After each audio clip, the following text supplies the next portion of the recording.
Bismillah ar-Rahman ar-Rahim, dans la continuité du cours, toujours, troisième partie du chapitre ondes électromagnétiques dans un plasma. Donc nous avions établi l'équation de dispersion, et dans le cas où la pulsation oméga serait supérieure à la pulsation de plasma, qui est une sorte de pulsation de coupure, si on peut dire ça comme ça, oui. Et donc à ce moment-là, l'onde devient progressive dans le plasma, le vecteur d'onde, le module du vecteur d'onde devient réel positif, et par conséquent, nous avons une onde qui se propage à une vitesse v phi, qui est égale à oméga sur k, et nous avons aussi la vitesse de groupe, qui est la vitesse de l'énergie dans le cas de notre milieu, n'est-ce pas? Dans le cas de notre milieu, la vitesse de groupe représente la vitesse de l'énergie aussi. Et nous définissons l'indice de réfraction par le rapport C sur vitesse de phase. C sur la vitesse de phase, c'est l'indice de réfraction. Nous avons un indice de réfraction qui dépend de la pulsation ou bien de la fréquence, hein, n'est-ce pas? Et donc cela est caractéristique d'un milieu dispersif.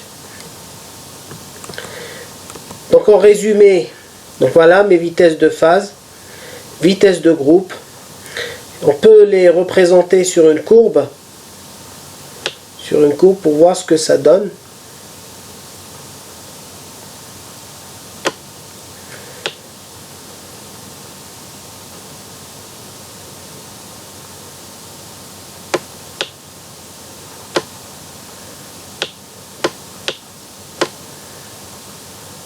Oméga, radian par seconde.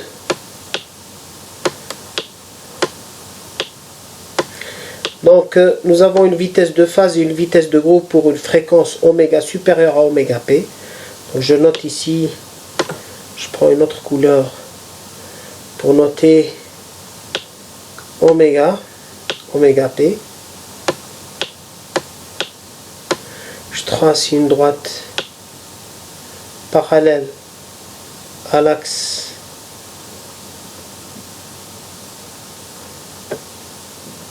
des abscisses. Je rectifie un peu ici pour que ça ressemble à quelque chose de bien.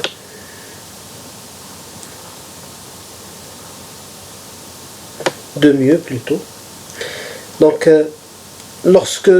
si je regarde cette fonction vitesse de phase, pour oméga égale à oméga p, ce terme tend vers 0 et donc c'est l'infini, et nous obtenons plus l'infini. Lorsque oméga tend vers l'infini, ça devient 0 et la vitesse de phase est égale à c. Nous avons donc ça tend vers c. Donc nous avons une asymptote. Donc pour oméga égale à oméga p avec des valeurs supérieures, ça tend vers plus l'infini. Ça donne quelque chose comme ça.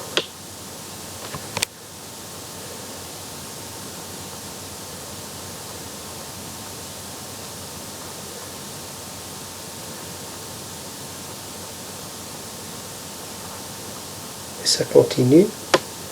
Ça c'est pour la vitesse de phase. Si je trace la vitesse de groupe, pour oméga égale à oméga p, ça donne 1 moins 1, ça donne 0.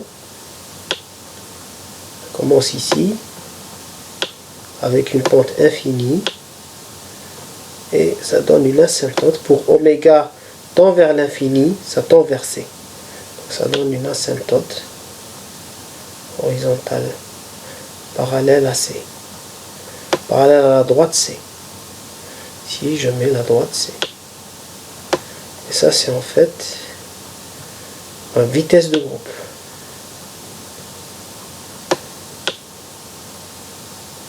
Voilà. Donc voilà. J'ai tracé mes courbes de vitesse. On peut aussi tracer la courbe de vitesse de l'indice de réfraction. L'indice de réfraction c'est directement C divisé par la vitesse de phase. Hein, c'est le rapport des deux par définition. C'est C divisé par la vitesse de phase. Voilà ma vitesse de phase. Si je divise C par ça, j'obtiens directement 1 moins oméga plasma carré moins divisé par oméga carré. Voilà ce que ça donne. Bah, ça sera une courbe. Regardez la vitesse de groupe par rapport à l'indice de réfraction. Il se ressemble à une constante près en fait.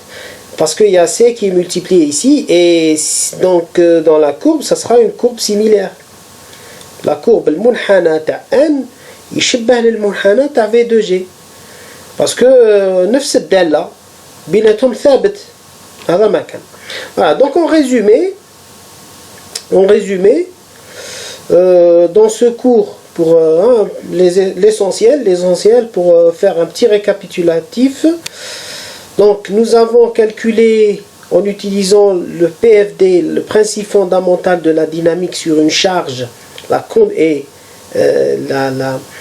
densité de courant, la relation de la densité de courant en fonction du champ électrique, J égale gamma E égale N Q fois V. À partir de là, on a tiré la conductivité du plasma. Nous avons déduit que cette conductivité était inversement proportionnelle à la pulsation, inversement proportionnelle à la masse. Par exemple, la conductivité pour l'électron. L'électron, le coûte c'est ME. Le proton, le coûte MP. On sait que, n'oubliez pas que MP, la masse du proton, c'est 1800, à peu près 1836 fois, approximativement 1836 fois la masse de l'électron. À peu près ici, je vais faire comme ça. D'accord? Donc, ça veut dire quoi? Ça veut dire que si je prends la conductivité qui est due aux électrons, ou là la conductivité due aux protons, je vais prendre moins I, la densité de charge, fois la charge du proton, hein, la charge du proton c'est plus E, qui est la charge de l'électron, mais en positif, alors divisé par la masse du proton,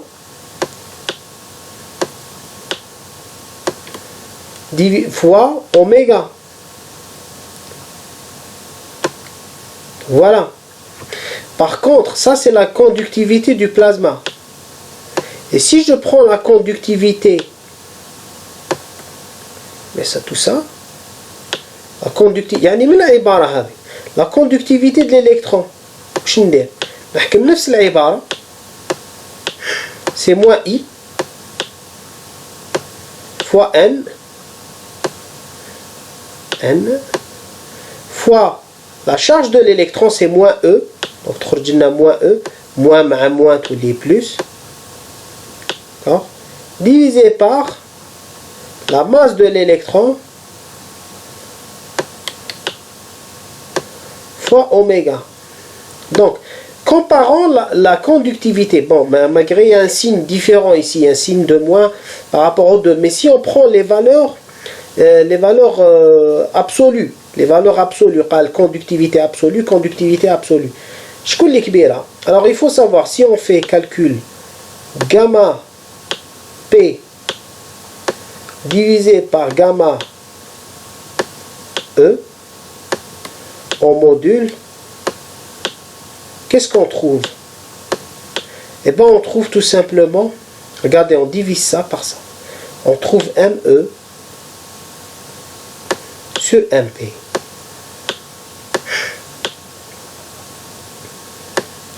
Et donc par conséquent, c'est combien, que vaut ce terme-là? Eh bien il vaut à peu près, approximativement, regardez, la masse de l'électron sur la masse du proton, c'est 1 sur 1836. C'est très faible. 1 millième. 836. 1836. Donc, la conductivité due au proton est faible, c'est-à-dire la conductivité due aux charges positives. N'oubliez pas que le plasma est constitué de charges positives et négatives, et que donc on peut avoir des ions positifs qui se déplacent et des charges négatives qui sont les électrons qui se déplacent, mais il se trouve que comme les protons sont très lourds devant les électrons, donc la conductivité heavy, c'est tout simplement la conductivité des électrons, des charges qui sont les moins lourdes.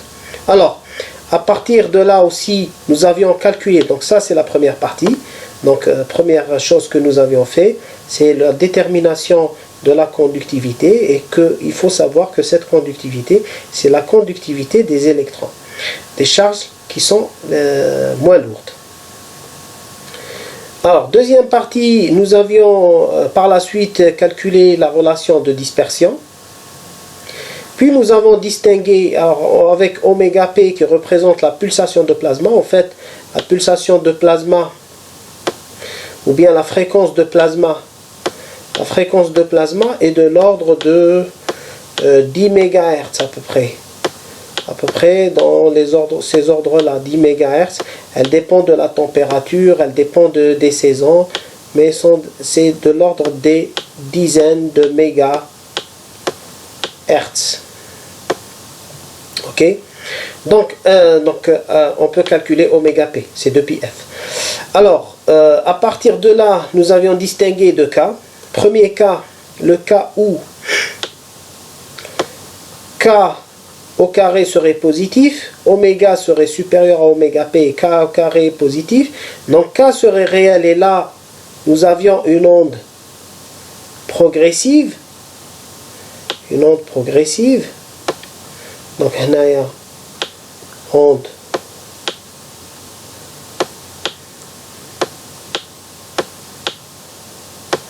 progressive.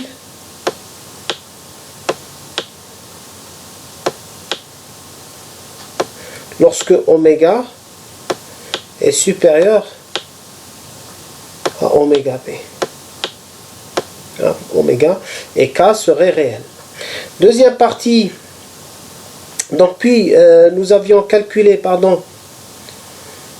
à partir de là l'indice de réfraction que nous avions défini comme étant le rapport C sur phi sur la vitesse de phase. Et deuxième partie, deuxième possibilité, le cas où oméga serait inférieur à oméga P, oméga inférieur à oméga P, nous avions ce que nous appelons une onde évanescente. Donc ici, nous avions une onde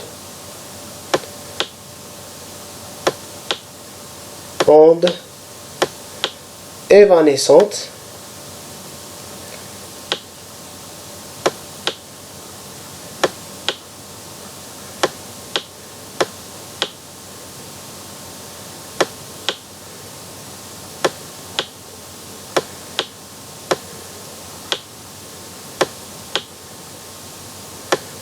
évanescente.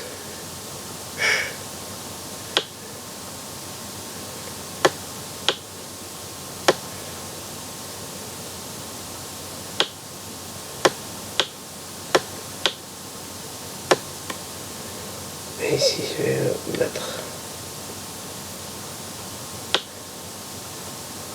pour séparer. Voilà. Onde évanescente. Donc il n'y a pas de propagation dans le plasma. Voilà. Sur ce, je vous remercie et je vous dis à une prochaine vidéo, Inch'Allah. Assalamu alaikum wa rahmatullahi ta'ala wa barakatuh.